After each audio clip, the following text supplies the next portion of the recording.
உங்க வீட்டுல சுவாமியினுடைய புகைப்படம் வச்சிருக்கீங்க. அந்த புகைப்படத்துக்கு பூவெல்லாம் போட்டதுக்கு அப்புறம் உள்ளுக்குள்ள ஒரு நிமிஷம் முருகனை நினைக்கணும். முருகன் நிற்பார். முருகன் நின்னதுக்கு அப்புறம் முருகனுடைய ஒவ்வொரு பெயராக சொல்லி அர்ச்சனை பண்றது. இந்த ஒவ்வொரு பெயரும் நமக்கானது. நல்லா கவனிக்கணும். அந்த பெயரை சொல்லுவதால், அந்த மந்திரத்தை சொல்லுவதால் முருகனுடைய ஆற்றல் குறைவதோ ஏறுவதோ கிடையாது. நமக்கு ஆற்றல் ஏறும்.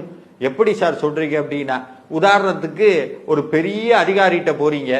அவரு கூட உங்க நண்பர் வந்திருக்கிறார். அவங்க கிட்ட அந்த அதிகாரியை பத்தி சொல்லும் போது உங்க காரியமும் ஆகணும், அதே சமயம் அந்த அதிகாரியை பத்தி உங்க நண்பரும் தெரிஞ்சுக்கணும். அப்படின்னா எப்படி சொல்வீங்க? ஏதாவது பண கஷ்டம்னு வந்துட்டோம்னா ஐயாட்ட கேட்டீங்கன்னா இல்லைன்னு சொல்ல மாட்டார், வாரி வழங்குறதுல வள்ளல் அவரு அப்படின்னு உங்க நண்பர்கிட்ட அந்த பெரியவர் முன்னாடியே சொன்னீங்கன்னா அவருக்கு உள்ளம் குளிர்ந்து போயிடும். உடனே என்ன பண்ணுவாங்க? கேட்ட போதே எடுத்து கொடுத்துருவாங்க. அப்போ உங்களுக்கு ஒரு சந்தேகம் வரும், இப்படி முருகனை தாஜா பண்ணாதான் அது கிடைக்குமா சார்னா? அந்த மாதிரி இது கிடையாது. சுவாமி கொடுக்கிற தன்மையை உணர்றோம். உதாரணத்துக்கு ஸ்கந்தாய நமஹா அப்படின்னு ஒரு மந்திரம் தொடங்குச்சுன்னு வைங்க, துள்ளிக்கொண்டு வெளிப்பட்டவர் அப்படின்னு அர்த்தம். அப்படின்னா என்னன்னா, இந்த மந்திரத்தை திருப்ப திருப்ப சொல்லுபவருக்கு முருகப்பெருமான் கஷ்டமான காலத்தில் இன்னல்கள்